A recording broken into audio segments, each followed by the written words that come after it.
Dios siga bendiciendo y llenándoles de su gracia y sabiduría para seguir compartiendo su palabra.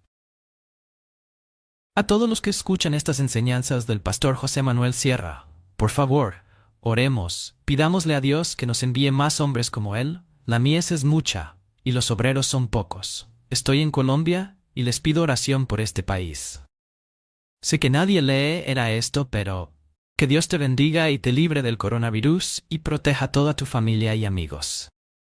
Ahora un momentito al Señor y pedir que en esta tarde la palabra que voy a compartir con ustedes, que llevo varios días dándole vueltas y tengo la sensación de que todavía no he logrado decir y compartir todo lo que Dios ha puesto en mi corazón.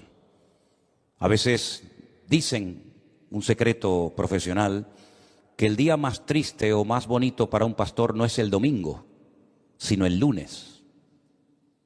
Porque el lunes es cuando piensas en la gente que faltó, la gente que tal vez no vino al culto, cómo salió el mensaje, si dijiste todo lo que tenías que decir o se te olvidaron muchas cosas. Gracias al Señor, para mí los días lunes son días de bendición y días de victoria, ¿verdad? Como cualquier otro. Pero a veces he tenido la sensación cuando llego a casa, sobre todo el domingo, ya el lunes ya me olvido, ya pienso ya en otras cosas, ¿no? Que no dije todo lo que tenía que decir, ni fui capaz de compartir todo lo que yo a nivel personal, en mi estudio de la palabra cada día, saqué de esta porción o de cualquier otra, ¿no? Pero vamos a orar juntos, si les parece, hermanos, para pedirle al Señor que en esta tarde, este hermoso salmo del cual voy a estar hablando, toque nuestros corazones y podamos aprender todo lo que tenemos que aprender en el día de hoy. ¿Les parece, hermanos? Vamos a orar. Señor, muchas gracias, Padre, porque cada vez que abrimos tu palabra, nuestro corazón se llena de gozo y de expectativa por lo que tú nos enseñarás, por lo que tú nos hablarás a través de ella. Te pido, Señor, que el estudio, la exposición de este hermoso salmo sea de bendición para todos los que vamos a oírlo y podamos aprender e interiorizar todo lo aprendido en el día de hoy. Ayúdanos, Señor, a estar atentos, tanto a la hora de compartir como a la hora de recibir, que tu nombre sea glorificado y que en esta tarde salgamos de aquí renovados y fortalecidos en la fe, en el nombre de Jesús. Amén y amén. Me gustaría primeramente ponerles en la pantalla, en las pantallas de la iglesia, un gráfico donde hemos hecho un pequeño resumen de los 150 salmos que tenemos hoy por hoy en nuestras Biblias. Realmente el libro de los salmos no es un libro, son 5 libros.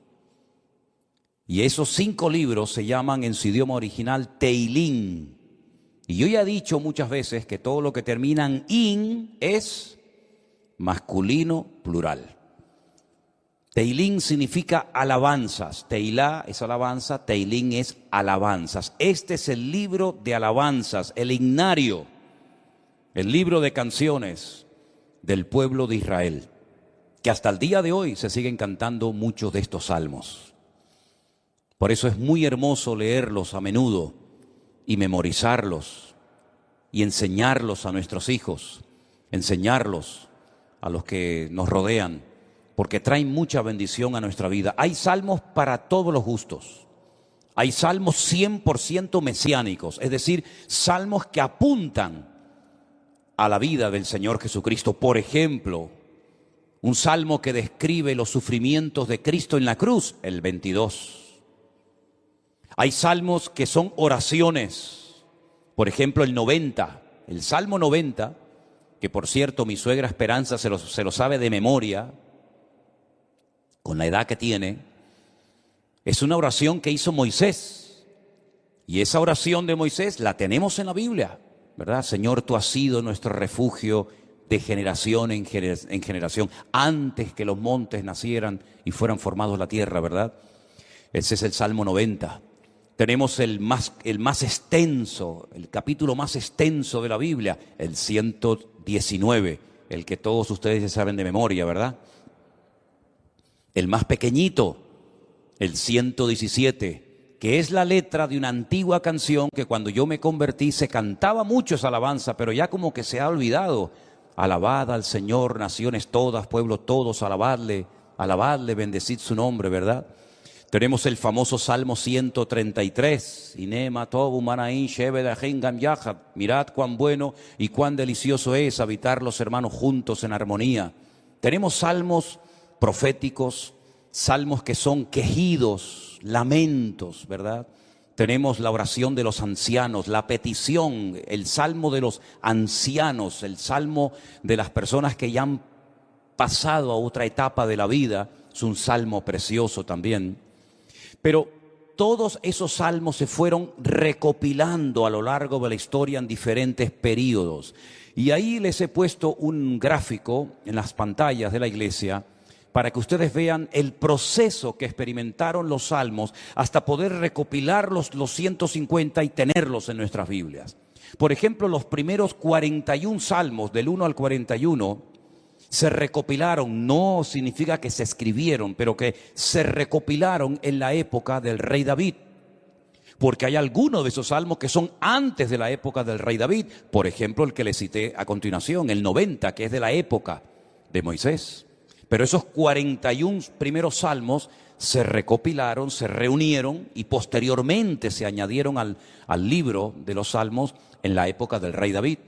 Otros salmos, por ejemplo, del 42 al 72 y del 73 al 89, se recopilaron en los tiempos de esos dos grandes reyes de Judá, los reyes del sur. Estos dos reyes fueron extraordinarios, Ezequías y Josías. Ezequías fue aquel rey que decidió meter el agua por debajo de Jerusalén para que si fuera sitiada, si los enemigos atacaban Jerusalén, no les cortaran el suministro de agua y se murieran de sed, esperando fuera los enemigos que Israel se rindiera.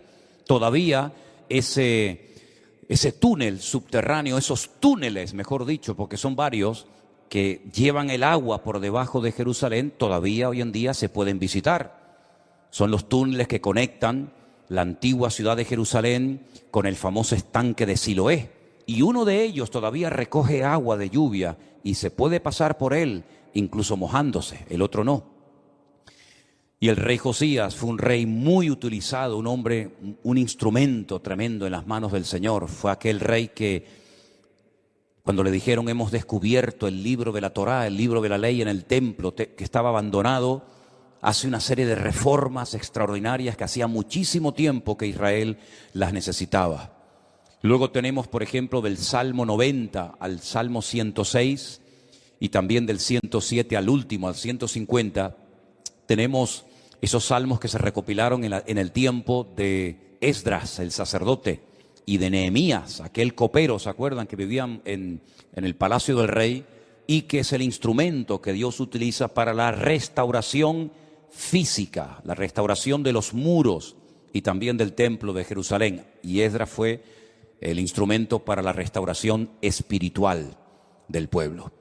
Porque una cosa es que tú seas restaurado en tu economía, en lo natural, sea economía, sea salud, sea familia, que está bien, Dios también está interesado en restaurar esas áreas de tu vida. Y otra cosa muy distinta es la restauración espiritual de una vida. Tú puedes ser restaurado, digamos, en tu economía, pero no significa de que haya sido restaurado en lo espiritual.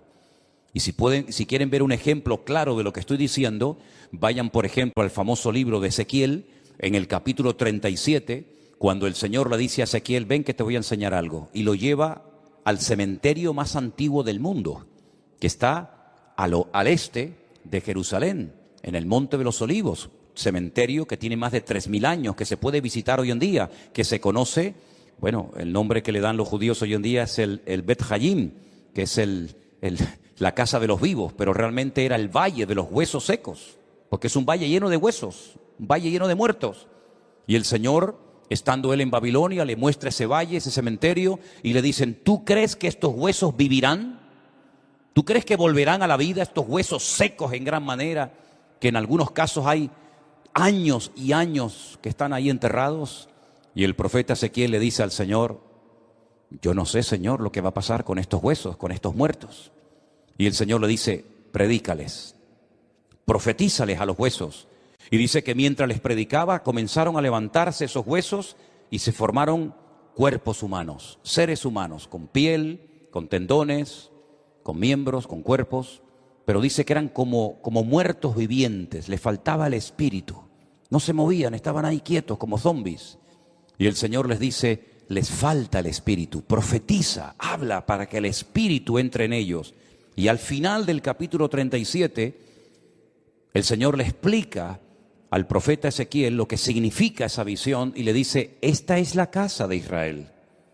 Estos son los hijos de Israel que van a experimentar un resurgir como pueblo, como nación, una restauración nacional, que en los tiempos de Ezequiel era impensable, pero que nosotros sabemos que se ha producido en el siglo XX, en mayo de 1948, los huesos secos, esparcidos por todas las naciones de la tierra, se levantaron en un solo día como pueblo, y ahí están, con su himno, con su bandera, con su tierra, con su capital, pero la restauración espiritual aún no se ha producido.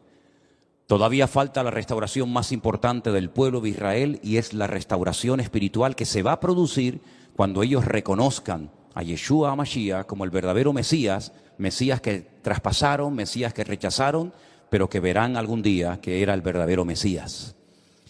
En los Salmos encontramos mucha información acerca de la restauración nacional y espiritual del pueblo de Israel. Encontramos que dicha restauración se llevaría a cabo a través de la obra de Cristo, del Hijo de Dios humanado y encarnado, que habitaría entre los seres humanos como un ser humano más. En los Salmos también encontramos al principio mucha información acerca del tipo de salmo que vamos a leer. Por ejemplo, hay salmos que en la parte de arriba pone Mictán. ¿Lo habéis visto alguna vez? Mictán. Y uno dice, ¿y eso qué significa? Mictán es una enseñanza profunda. Un salmo que ponga arriba como título Mictán es una enseñanza a tener en cuenta. Es una sabiduría expuesta por escrito para que el que la lea, el que la reciba, el que la cante, sepa que está cantando verdades muy profundas que nacen del corazón de Dios. Hay salmos que, por ejemplo, pone Salmo de Segilot, y significa que es un salmo que se tenía que tocar con instrumentos de cuerda, porque no todos los salmos se tocaban con instrumentos de cuerda, había otros que eran de percusión y otros de viento. Hay salmos que pone, por ejemplo, Shir LaMa'alot, salmo cántico de las subidas, que eran los salmos que cantaban los peregrinos cuando subían a Jerusalén 3 veces al año a celebrar la fiesta de la Pascua, la fiesta de los tabernáculos, que era la última, y en medio la fiesta de Pentecostés o la fiesta de Shavuot, las semanas. Y también algunos creen que había escalones en el templo de Jerusalén donde se ponía el coro, y esos salmos de las subidas desde allí los cantaban. Pero en este salmo, si ustedes lo pudieran ver en hebreo, al principio pone mitzmor, y la palabra mitzmor significa que es un salmo que hay que cantarlo. Nosotros como cristianos no tenemos esa costumbre, lamentablemente, porque el salmo nos indica que este salmo habría que cantarlo desde el versículo 1 hasta el último versículo, hasta el versículo 5. Nosotros lo hemos leído, pero realmente es un salmo que, según las instrucciones que Dios nos da, tendríamos que haberlo cantado. Y es la mejor manera de aprender capítulos enteros de memoria de la Biblia, poniéndole música. Y es la mejor forma de aprender, ya digo, capítulos y capítulos enteros de la Biblia. Ahora, el Salmo 127, que es el que se leía en esta tarde, si ustedes buscan su Biblia, empieza diciendo que si el Señor, el Eterno, Jehová, como dice la versión Reina Valera, no edifica la casa, en vano trabajan los que la edifican. Tenemos que explicar brevemente a qué se está refiriendo el autor de este salmo, que pudo ser David, que le escribió un salmo, una enseñanza a su hijo Salomón, o como opinan otras personas, pudo ser un salmo que lo escribió Salomón con una enseñanza que heredó de su padre, el rey David. Sea como sea, la declaración que hace el versículo 1 es muy interesante. Si Dios, el Eterno, nuestro Creador, no edifica la casa, en vano trabajan los que la están edificando. El sueño de David, que nunca lo vio cumplido, era construir un templo para su Dios. Dios nunca le dijo a David que lo hiciera, pero nació en el corazón de David el anhelo, el deseo de tener una casa, un templo, sobre todo para que el arca de la alianza, que tenemos ahí en la entrada de la iglesia como una réplica, para que ustedes pudieran ver el tamaño original que tenía el arca de la alianza en aquellos tiempos, en vez de estar debajo de una lona, debajo de una tienda de campaña, pudiera estar en un templo bonito, grande, bien decorado, espacioso, etcétera, etcétera. Ese era el sueño de David, pero nunca lo vio cumplido, porque el profeta Natán le dijo que él no tenía el aval, el respaldo de Dios, el permiso del Señor para construir dicho templo. Ese templo solamente podía ser levantado en un lugar, no podía ser levantado en cualquier parte, sino encima de lo alto de un monte llamado el monte Moriah.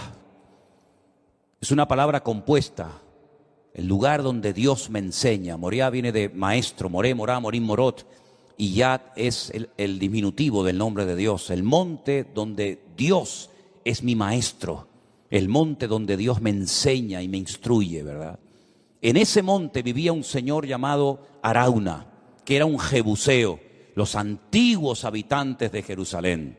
Y allí sube el rey David, y entonces dice la Biblia que allí ofrece un sacrificio, cuando había muerte por todas partes, por un pecado que, como bien saben ustedes, el rey David había cometido. Allí él presenta un sacrificio en el mismo monte y en el mismo lugar donde tiempo atrás el famoso patriarca Abraham, el amigo de Dios, había subido con su hijo Isaac para sacrificarlo sobre un altar, pero el Señor lo detuvo y le dijo: no lo hagas. Todavía ese altar, esa roca enorme que es tan grande como esta plataforma o más, todavía está allí. Y los judíos consideran que desde allí fue donde Dios creó el mundo, el ombligo, el centro geográfico de la tierra bíblica. Pues en ese lugar Salomón, su hijo, iba a construir el primer templo de la historia para Dios. Ellos tenían que partir de la base de que el Dios de ellos era tan grande, tan inmenso, que era imposible meterlo dentro de un templo.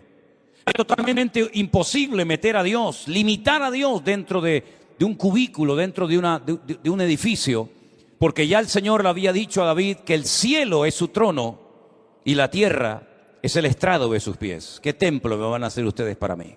Los romanos se reían de los judíos cuando llegaron a Israel y decían: ustedes están locos, porque ustedes tienen un templo enorme, precioso, pero vacío. ¿Dónde están vuestros dioses? ¿Dónde están vuestras divinidades? Los griegos, los romanos y todas las culturas habidas y por haber levantaban templos, pero luego los llenaban de ídolos. Apolos, Afrodita, ¿verdad? Cibeles, Ares y tantos dioses. Pero los judíos nunca pusieron una figura de Dios, porque al Señor tu Dios adorarás y a Él solo servirás. Y en los famosos 10 mandamientos, el Señor prohibía la fabricación de imágenes de talla. Por lo tanto, era un templo vacío, pero en lo más recóndito, en lo más oculto del templo, estaba un lugar que nosotros lo llamamos el lugar santísimo, donde estaba el arca de la alianza. Y Salomón iba a poder construir ese templo con la ayuda de miles y miles de personas. Y podía estar tranquilo de que nadie le iba a atacar, porque su padre había estado durante años sometiendo a todas las naciones vecinas para que su hijo, en tiempos de paz y de prosperidad, pudiera construir el templo de Jerusalén. Lo tenía todo. El padre le dio los planos. El padre le escribió 77 letras de canciones que las tenemos en la Biblia, los famosos salmos de David, para que pudieran cantar. Inventó instrumentos musicales, le dio oro, piedras preciosas, madera, plata, bronce, lo tenía absolutamente todo. Y además Salomón hizo un pacto con el faraón, que eran expertos en aquella época en la fabricación de megaestructuras, porque los judíos nunca habían hecho un edificio tan grande, y mucho menos para Dios. Cómo levantar aquellas piedras, subirlas a aquel monte, colocarlas una encima de la otra, aquellas columnas, más de 70 columnas exactamente, de una pieza, cómo iban a levantarlas, ponerlas a nivel para que aquella casa no se cayera. El templo no tenía arcos, como lo inventaron los romanos, por eso los arcos le han permitido a las fabricaciones y a la arquitectura romana permanecer hasta el día de hoy, pero eran columnas y era muy difícil poner aquello en pie. Hay, por ejemplo, en la ciudad de Jerusalén, en un lugar donde yo he llevado a algunos hermanos alguna vez, una columna entera que es como de aquí al fondo de la pared, que se quebró y allí la dejaron, y han pasado 2000 años y todavía aquella columna sigue allí. Él hizo un pacto con el faraón, se casó con su hija, hizo un pacto de no agresión. De hecho, su hija se murió en Jerusalén y hay en el torrente de Cedrón hay una pirámide pequeñita, recordando que allí está enterrada una mujer de origen egipcio, porque ella murió en Jerusalén. Y el faraón le ayudó a construir aquel hermoso templo. Pero Salomón sabía perfectamente que él podía tener el oro, la plata, los albañiles, los carpinteros, los canteros, absolutamente todo. Incluso había naciones que todos los años le traían, curiosamente, 666 talentos de oro. Multiplique 666 por 45, era una barbaridad de kilos de oro para ayudarle. Venían personas de todos los continentes de la tierra, unos le traían marfil, otros le traían diamantes, otros le traían de todo. Pero él sabía que aunque lo tenía humanamente hablando todo, sin el respaldo, sin la ayuda del Señor, aquel templo nunca se iba a poder levantar. Y aquí hay una primera lección que tenemos que interiorizar nosotros como cristianos en el día de hoy. Nosotros nos podemos esforzar mucho y de hecho el esfuerzo forma parte de la vida cristiana. Esfuérzate y sé valiente, le decía el Señor a Josué, ¿verdad? Josué capítulo 1. Esfuérzate y pelea, le decía el apóstol Pablo a Timoteo. Pero por mucho que nos esforcemos, por mucho que trabajemos, por mucho que madruguemos o por mucho que trasnochemos, sin el respaldo, sin el favor de Dios, todo lo que hagamos no sirve absolutamente para nada. ¿Cuántos dicen amén? Algunos creen que por trabajar más van a ganar más y se equivocan, porque la Biblia no enseña que para ganar más hay que trabajar más. Si usted quiere ganar más, no haga eso, porque lo está haciendo al revés. Si usted quiere ganar más, yo después le digo lo que tiene que hacer, pero no trabajes más para ganar más, porque vas a ganar menos y te vas a terminar agotando. Porque la Biblia dice en el Salmo que hemos leído que si el Señor no edifica la casa, en vano, y esa palabra en vano, esa expresión en hebreo, en vano, significa para que no llegues al agotamiento físico y mental. ¿Qué les parece? Para que no llegues a un momento que digas, ya no aguanto más, estoy reventado, estoy cansado. Llego el fin de semana, quiero descansar y el lunes voy igual de cansado, peor. Y vas acumulando cansancio y durante la noche no duermes. Cuando dice el Salmo 27 que una de las bendiciones de Dios es poder dormir tranquilamente por la noche. Dice que a sus amados el Señor les dará el sueño. Y hay muchas personas que darían cualquier cosa con tal de poder dormir en paz, como nosotros, los hijos de Dios, que hemos aprendido a depender y a descansar en el Señor, podemos dormir en paz. ¿Cuántos dicen amén? No sé por qué nos han hecho últimamente a Elena y a mí una pregunta, me la hacen de vez en cuando, por internet, por WhatsApp, por correos, incluso hasta en persona. ¿Ustedes están durmiendo bien? Y preguntamos, ¿y por qué nos hacen esa pregunta? Sino porque con todo lo que tienen, todo el jaleo de atender gente de aquí y llamar, ¿ustedes duermen bien? Y la respuesta de Elena siempre es la misma, dormimos perfectamente. Porque nosotros hemos aprendido a descansar y a depender únicamente del Señor. No entramos en estrés, ni en nervios, ni en agobio. No perdemos la paz absolutamente por nada. ¿Por qué? Porque la obra no depende de nosotros. La obra depende del dueño, de la cabeza. Y el dueño y la cabeza es nuestro Señor Jesucristo. Me da mucha pena, mucha lástima cuando veo a cristianos agobiados, cargados, estresados, con la tensión disparada. Perdonen si alguien se siente aludido, yo es que no le he tomado la atención nunca a ninguno de ustedes, por eso hablo desde la libertad, porque claro, va a decir, ¿este hombre cómo sabe que tengo yo la tensión alta? No, yo no sé nada, pero el Señor lo sabe todo. Pastillas para poder dormir, claro, después pastillas para despertarte. Agobiado, estresado, que no llego a fin de mes, que no pago el colegio de los niños, que los libros, que esto, que lo otro. Y yo he cumplido recientemente 60 años. No me da ninguna vergüenza decirlo, al contrario, estamos orgullosísimos de los 60 años que tenemos. Y de esos 60 años, que parecen mucho, pero a la hora de la verdad no son tantos, de esos 60 años, 40 los he dedicado a servir única y exclusivamente al Señor. Es decir, no me he dedicado en otra cosa los últimos 40 años de mi vida más que a servir al Señor. Con iglesias pequeñas, con iglesias grandes, con escasez, con abundancia, con mucha gente, con poca gente o con ninguna gente. Y en estos últimos 40 años, si algo hemos aprendido, sobre todo en este último año, es que Dios es galardonador de los que le buscan.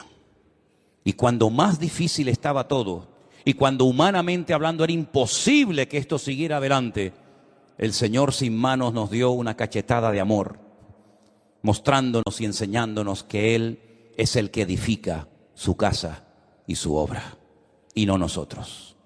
A mí me llama mucho la atención que este verbo, edificar, es exactamente el mismo que emplea el Señor Jesucristo cuando hace referencia a lo que Él iba a hacer.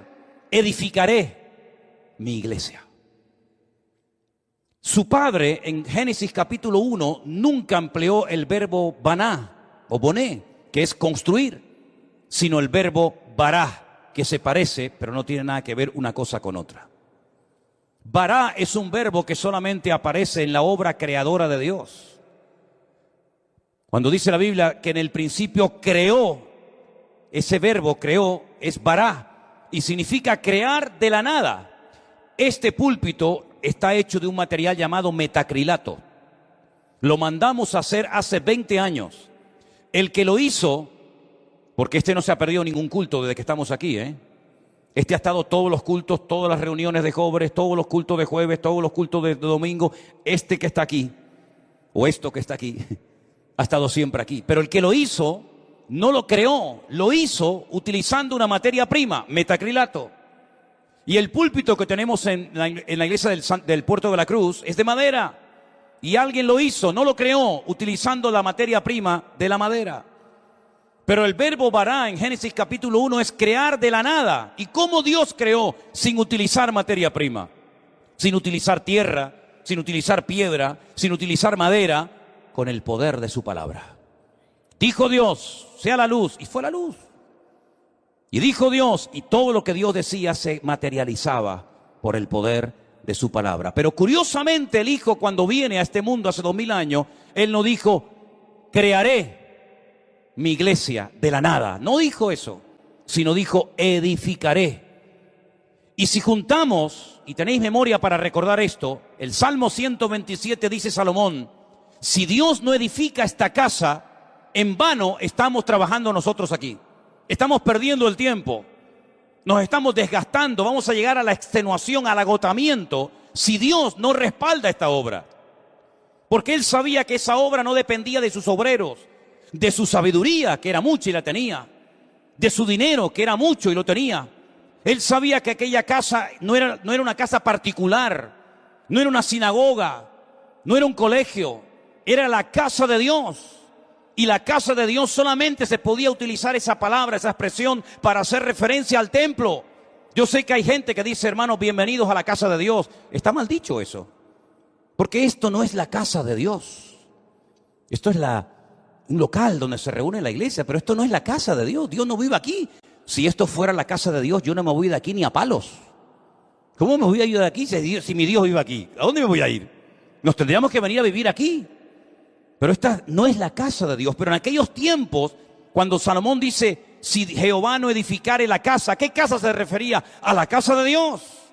Él sabía que esa casa no iba a poderse terminar si no tenía el respaldo de Dios.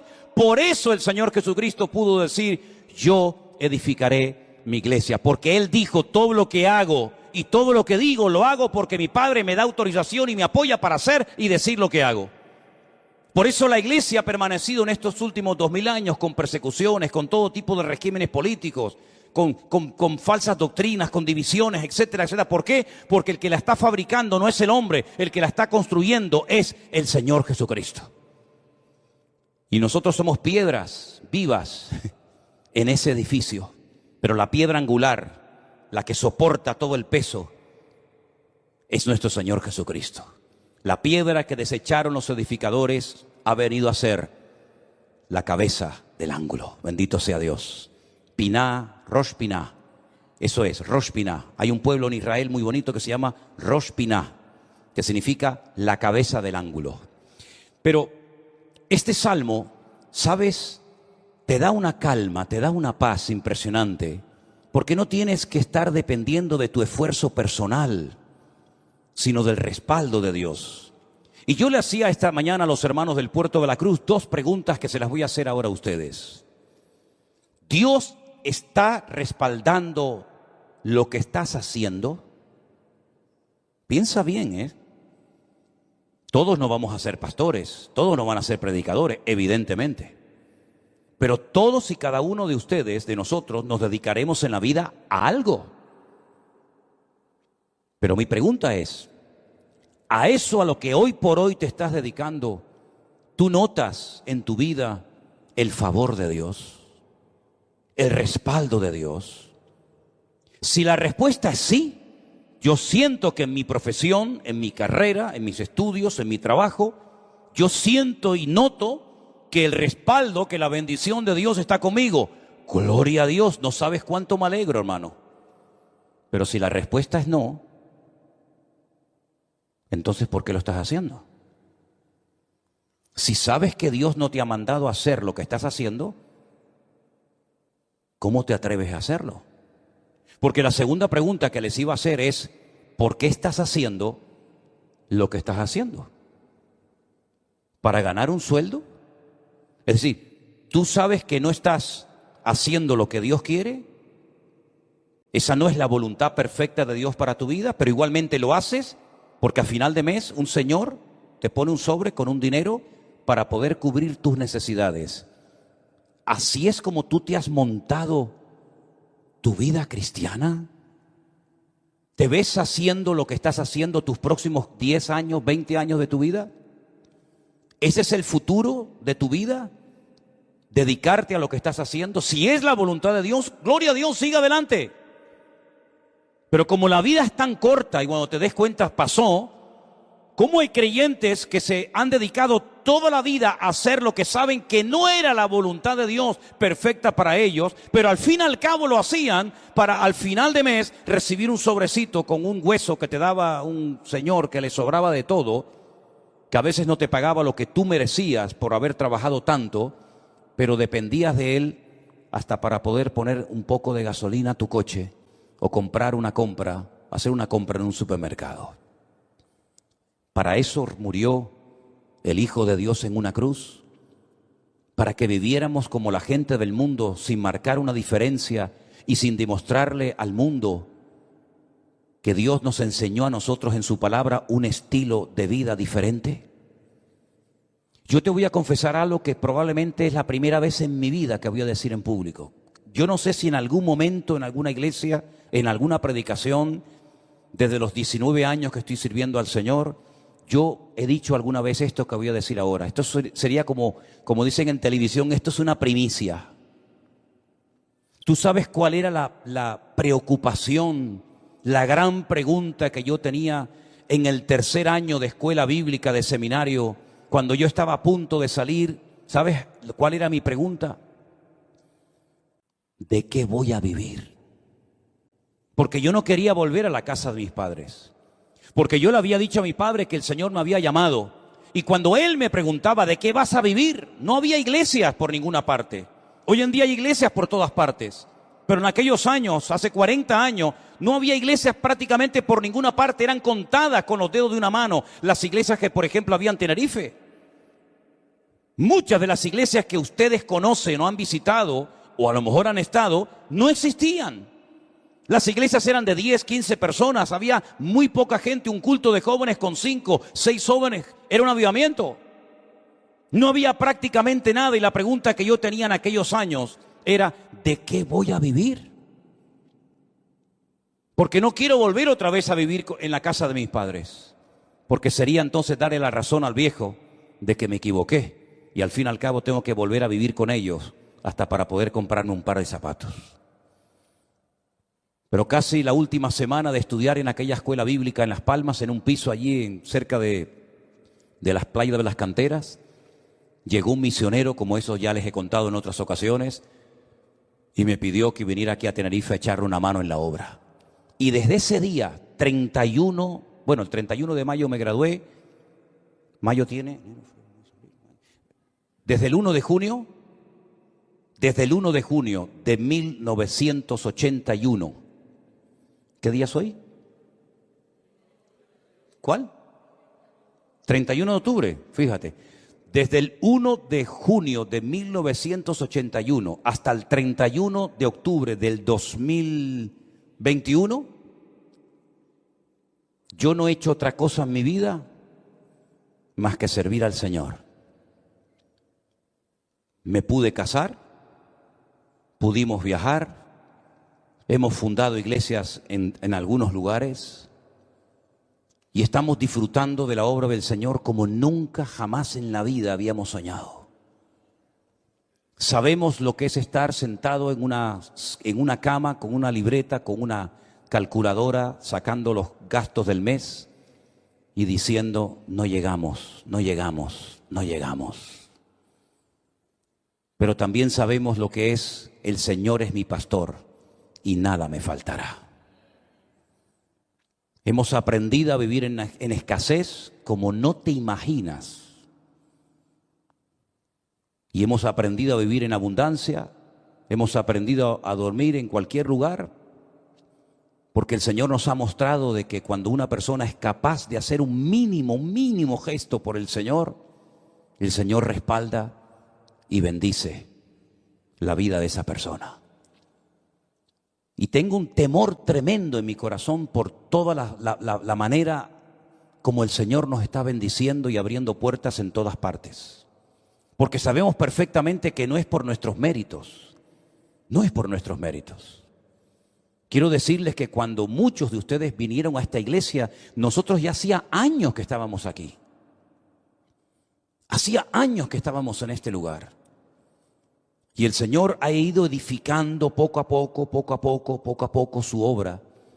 Y hoy en día podemos hablar para la gloria del Señor de miles y miles de personas que en todas partes del mundo, muchos de ellos han conocido al Señor Jesucristo como su Señor y Salvador personal en este último tiempo.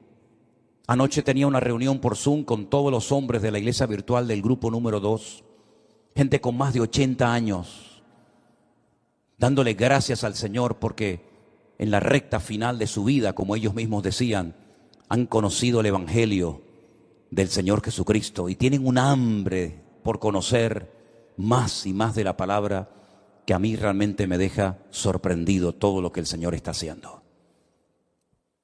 Yo quiero decirles a todos y a cada uno de ustedes que yo también tuve tu edad y estuvimos dispuestos cuando éramos jóvenes, recién casados con 21 años, a pagar un precio. Y nos llamaron locos. Los pastores nos reunían de vez en cuando y nos decían, estáis locos. ¿Cómo sois capaces de ir con una niña pequeña como era Priscila en aquellos años a un país tan lejos, sin conocer prácticamente a nadie, a vivir por fe?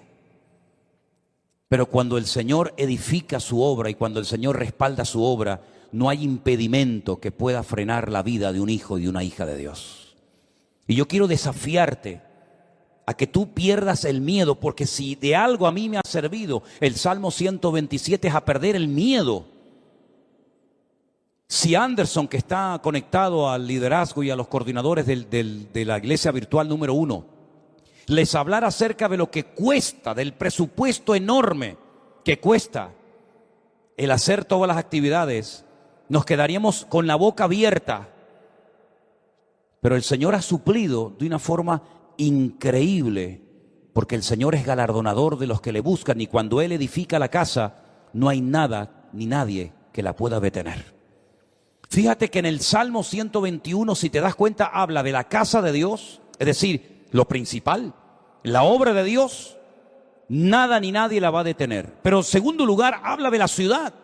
Si Jehová no guardare la ciudad, en vano vela la guardia. Este versículo, cada vez que me tocaba a mí guardia en el ejército, y te daban todas las balas y la metralleta y el armamento para estar de guardia, yo siempre lo decía en alta voz: si el Señor no guardare la ciudad, en vano vela la guardia. Porque todo lo que hagamos, todo tu esfuerzo personal, y que conste, quiero dejar bien claro, por favor, hermano, que el Salmo 127 no es un salmo que apoya al perezoso, al vago, al negligente. No, no, al contrario. El esfuerzo forma parte de una vida cristiana normal. Pero todo nuestro esfuerzo, nuestro sudor, nuestro trabajo, no sirve de nada si el Señor no respalda lo que estamos haciendo para Él. Absolutamente de nada. Luego es un golpe al ego del hombre, porque la gloria no me la llevo yo. Yo he sido el que he edificado, como decía Salomón, Nabucodonosor, ¿se acuerdan? Yo fui el que levanté la gran Babilonia, y al final tuvo 7 años viviendo en un monte como un animal, para que el Señor pudiera arrancar de su corazón la arrogancia y el orgullo. Porque una persona arrogante, acomplejada u orgullosa no es digna de estar sirviendo al Señor. Una persona con orgullo, una persona que se le sube a la cabeza lo que tiene, lo que es o lo que hace, es una persona que no está capacitada para estar al frente de una obra. Por eso a mí me da alegría ver al hombre más sabio de la tierra, a uno de los hombres más ricos del mundo, como era Salomón, que cuando la reina de Saba vino y lo visitó, le dijo: lo que me contaron no es ni el 1% de lo que ven mis ojos. Que él reconozca que el éxito de aquella obra no estaba en él, sino estaba en su Dios. Y nosotros tenemos que aprender hoy más que nunca, que tenemos que aprender a depender de Dios. Y eso hay que enseñárselo a nuestros hijos, y hay que enseñárselo a los jóvenes de la iglesia, para que nos demos cuenta de que en estos tiempos donde la economía está en crisis, y donde el mundo irá, según la Biblia, de mal en peor, nosotros estemos preparados y sepamos adaptarnos a las circunstancias y no perder la paz ni el equilibrio, porque el Señor es nuestro Dios y estará con nosotros todos los días hasta el fin del mundo. Madrugar y trasnochar sin el respaldo de Dios no sirve absolutamente para nada. El Salmo 127 es un salmo donde el Señor nos muestra que cuando dependemos de Él podemos estar tranquilos. Y mire lo que dice: por demás es que os levantéis de madrugada y vayáis tarde a reposar, por demás, y que comáis pan de dolores, pues que a su amado dará Dios el sueño. Y ahora yo te pregunto a ti, ¿y ustedes cómo duermen? ¿Dormiste bien anoche?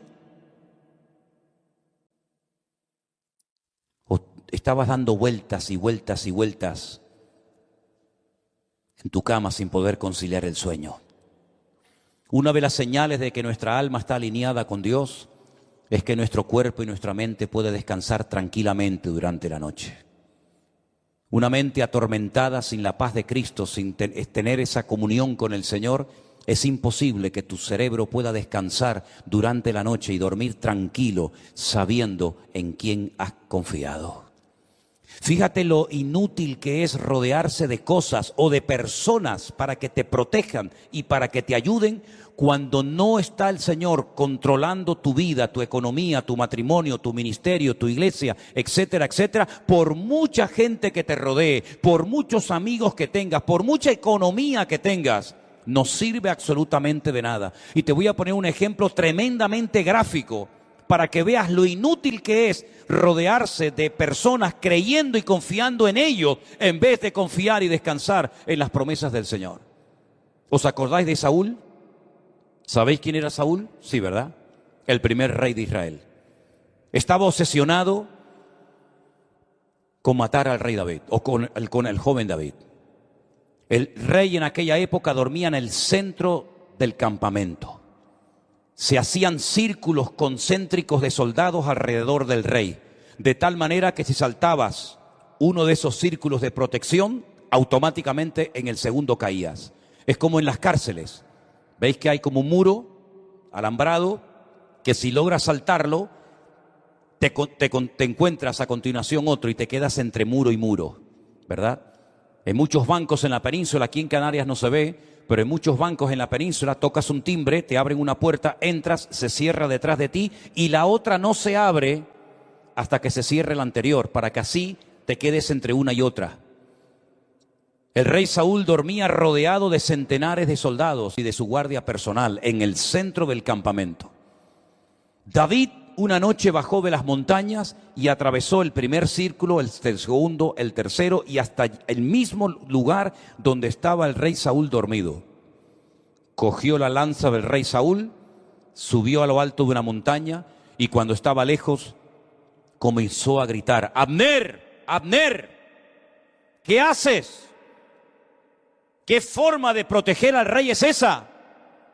Mira lo que tengo en la mano. He llegado hasta la misma presencia del rey Saúl, al que supuestamente tú tienes que estar cuidando. Te has quedado dormido. No has cumplido con tu deber. Y ahí hay un ejemplo gráfico de cómo un rey rodeado de cientos de soldados que se quedan dormidos. Ahora puedes entender lo que dice el Salmo 127. Si el Señor no vela y cuida y protege a la ciudad, en vano vela la guardia. Todos se van a quedar dormidos espiritualmente hablando en estos últimos tiempos.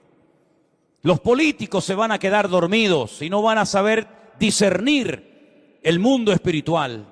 Los bancos se van a quedar dormidos y van a ser esclavos del próximo sistema mundial de economía. Los religiosos se han quedado dormidos hace siglos y son incapaces de discernir los tiempos y las ocasiones.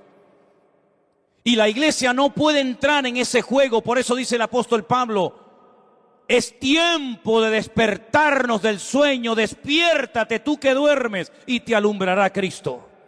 Hay un sueño, ¿verdad?, profundo que experimentó Adán. Pero fue un sueño que Dios produjo para que no le estorbara en la obra que el Señor estaba haciendo. Pero hay otro sueño de tipo espiritual que te adormece el alma, que atonta tu espíritu, que ciega tu entendimiento y que cauteriza tu conciencia y que te impide reconocer que a veces lo que estás haciendo no es la voluntad de Dios. Es un juguete, un entretenimiento del sistema faraónico del mundo que te da todo a cambio de nada. Y al final de tu vida no has hecho nada y te has creído que Dios estaba respaldando tu obra, tu ministerio, tu imperio, tu reino, pero has tirado por la borda tu vida y te has bajado a lo profundo del barco mientras había una tormenta arriba. Tú te has quedado dormido y en vez de actuar marcando una diferencia, dejaste que el mundo te marcara y te manipulara a ti. Por eso, mis queridos hermanos, el Salmo 127 es de sacudir nuestras conciencias y despertarnos ante la realidad. ¿Qué estoy haciendo con mi vida? ¿Qué estoy haciendo con mis recursos? ¿Qué estoy haciendo con mi tiempo? ¿Qué estoy haciendo con mi juventud? ¿Qué estoy haciendo con los dones y talentos que Dios me dio? ¿Qué estoy haciendo en definitiva? Porque si lo que estoy haciendo no tiene el respaldo de Dios, ¿para qué lo sigues haciendo? ¿Es que acaso el Señor no dice en su palabra: el justo por la fe vivirá? ¿O es que eso solamente eran unas palabras bonitas que Martín Lutero en esta época del año, hace muchos siglos atrás, sacudió su conciencia, le hizo reconocer y recapacitar que el sistema religioso en el que estaba envuelto estaba envenenado y corrompido?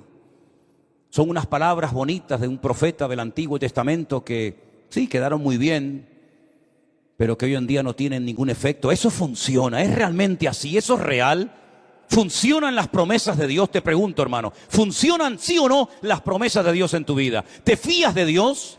¿Crees que Él te puede sanar, que te puede prosperar, que te puede bendecir? Pues te voy a dar algunas pinceladas para que empieces a entrar en una dimensión diferente en cuanto a tu relación con Dios. Primero, hay ciertas y determinadas cosas que hay que pelearlas y lucharlas en el campo de batalla. Goliat no se iba a ir por el hecho de que estaba frente a él el ejército de Israel. Al contrario, el ejército de Israel le atraía, porque la luz atrae a los mosquitos. Ellos no tuvieron que ir a buscar a Goliat. Goliat los encontró a ellos. Y aunque Goliat estaba en aquel lugar y se sabía que iba a ser derrotado porque allí estaba el hombre de Dios, David.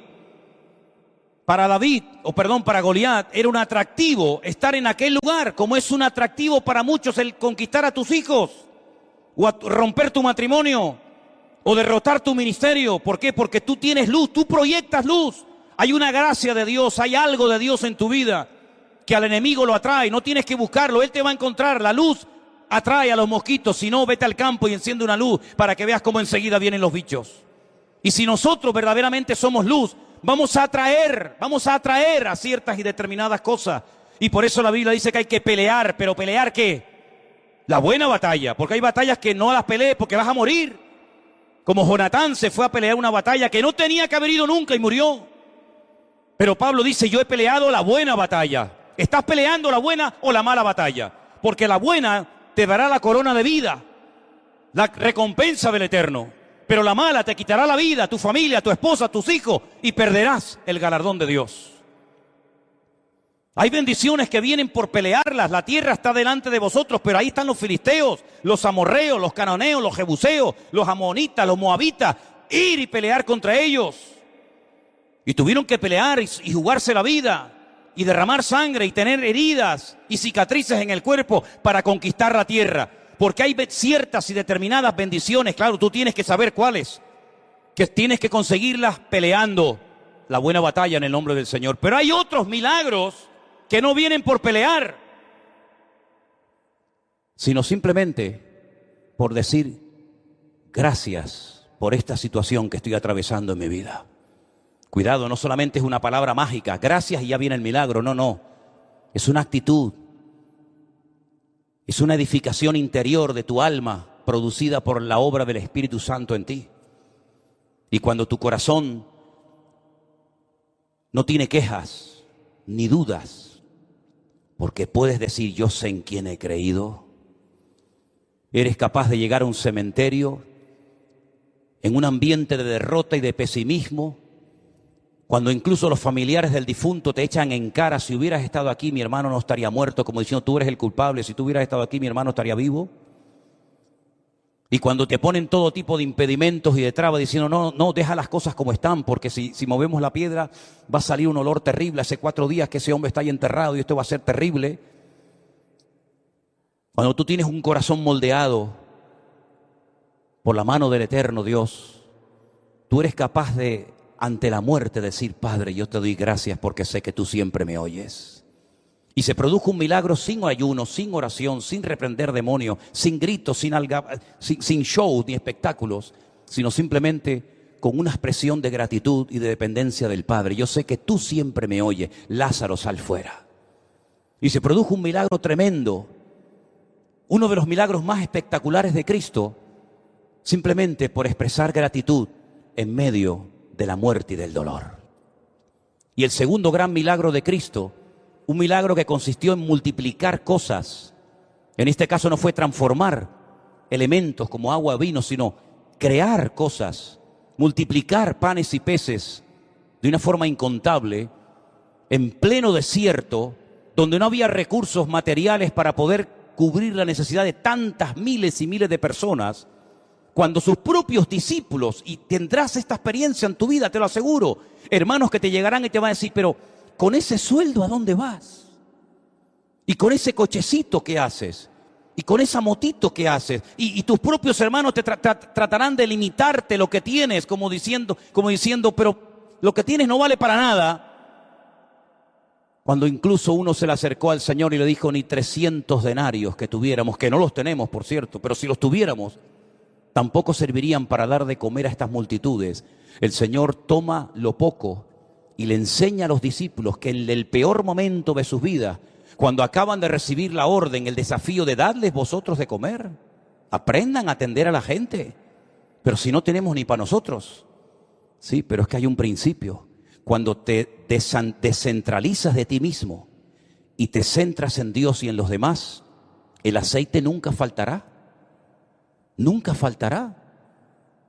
Así que dadles vosotros de comer y yo os voy a enseñar cómo se les da a la gente hambrienta de comer. ¿Qué hay por ahí? Unos cuantos panes y peces, los cogió, los bendijo y dio gracias. Y dando gracias, comenzó a partirlo y le dijo, comenzar a repartir, comenzar a repartir, comenzar a repartir, y hasta llegaron a sobrar cestas enormes llenas de pedazos de la comida que el Señor había multiplicado. Hay milagros que vienen por pelear, hay bendiciones que vienen por pelear y jugarte la vida y hasta la extenuación si hace falta. Pero hay otros milagros que vienen cuando te relajas y dices, ya no puedo más. Pero te voy a dar gracias por mi hijo, por mi enfermedad, por mi escasez. Te voy a comenzar a dar gracias y voy a comenzar a gozarme en lo que no entiendo. Y voy a transmitir ánimo, aliento y gratitud a mi familia y a mi gente que me rodea. Y vas a comenzar a ver milagros impresionantes en tu vida. Yo digo una cosa, ¿qué tienes que perder? Imagínate que te funciona. Vas a estar toda la vida agradecido al Señor por haber aprendido a salir de la miseria, por haber aprendido a gozarte en la adversidad y por haber aprendido a ver la gloria de Dios en medio de las tormentas de la vida. ¿Cuántas tormentas hemos atravesado? ¿Cuántos desiertos hemos cruzado? ¿En cuántas cuevas nos habremos metido espiritualmente hablando? Pero de todas y de cada una de ellas nos ha sacado nuestro Dios. Y la situación en la que te encuentras ahora mismo, repito, la situación en la que te encuentras ahora mismo, y yo no me estoy dirigiendo a nadie, y lo quiero dejar bien claro, porque yo no necesito un micrófono para hablarte a ti, o a ti, o a ti hermanita, o a ti hermano. Yo no necesito, jamás necesito de un micrófono para sentarme y decirle a usted, ven para acá. Yo le estoy predicando a toda la iglesia, pero creo que en este momento el Señor me está utilizando para decirte esto. La situación en la que te encuentras ahora mismo en tu matrimonio, en tu economía, o en cualquier otra área de tu vida, Dios la ha permitido. Porque lo que tienes que aprender no lo vas a aprender riendo ni saltando, sino llorando y sufriendo.